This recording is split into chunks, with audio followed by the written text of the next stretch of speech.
What really happens in that moment, between life and death? For the longest time, science had a pretty simple, kind of blunt answer: nothing.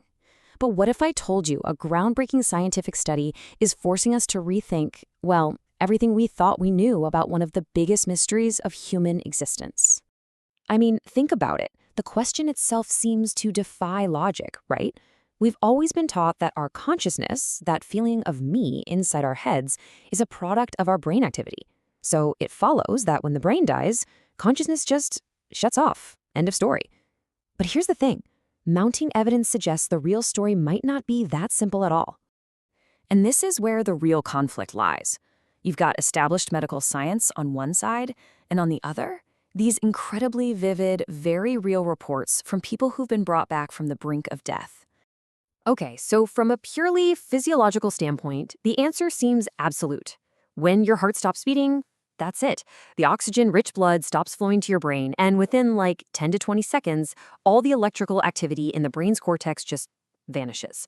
The brain flatlines. No brain activity, no consciousness. That's pretty much neuroscience 101. But, and this is a huge but, this is where the story gets really interesting. A Dutch cardiologist, Dr. Pim van Lommel, kept hearing these incredible stories from his patients who'd survived cardiac arrest. At the very moment their brains should have been completely offline, some of them were reporting these lucid, clear, even heightened states of awareness. This contradiction is what sparked one of the most important studies ever done on this phenomenon. So how do you even begin to scientifically study something this profound? Well, Dr. van Lommel and his team knew they couldn't just collect old stories. They had to design a really rigorous experiment to capture the data right as it was happening. The real genius of this study was its design. Instead of just gathering stories from years ago, these researchers tracked patients in real time across 10 different hospitals. They interviewed survivors almost immediately after they were resuscitated to document who had a near-death experience, or NDE. Then, they crunched all the numbers, medical records, drugs they were given, their psychological state, everything, trying to find a logical explanation. And we're not talking about a small-scale project here. By tracking 344 consecutive patients, this study had some serious statistical power. It meant the results couldn't just be brushed off as a bunch of random anecdotes. So, after years of painstakingly collecting all this data, the results were in. And they were absolutely stunning.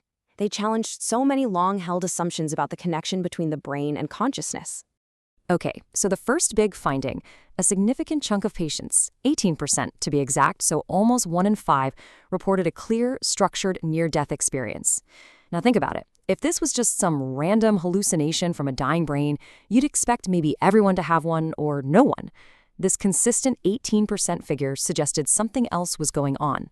All right, so the million-dollar question, what caused it? The researchers tested all the usual suspects. Was it a lack of oxygen? Nope, no correlation. Was it the drugs they were given during resuscitation? No effect. Was it just fear? Again, no.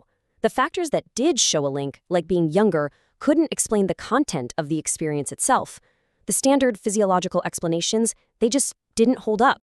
So with all the standard explanations thrown out the window, the study forced the researchers to consider a much, much more radical idea.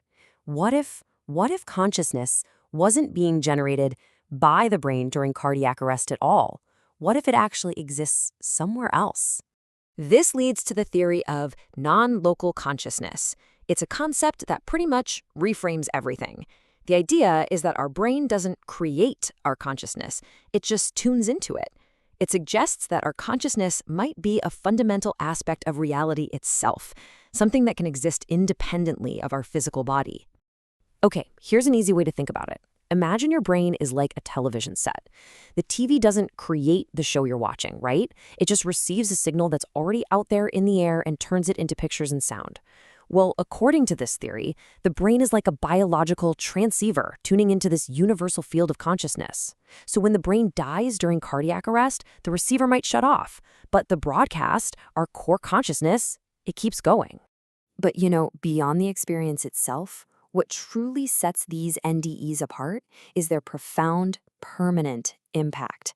This isn't just some weird dream you forget the next day. For that 18% of patients, this experience changed absolutely everything about their lives. The research team actually followed up with these patients for 8 years. And just look at this data. The group that had an NDE showed these drastic, positive life changes. Their fear of death plummeted. They became more empathetic, more spiritual, and their belief in an afterlife skyrocketed. Now compare that to the control group, the people who also survived but didn't have an NDE. Sure, some changed a bit, but nothing this deep. In fact, their interest in spirituality actually went down. This really shows that the transformation was caused by the NDE itself, not just by surviving a life-threatening event. And what's really incredible is that these effects didn't fade over time.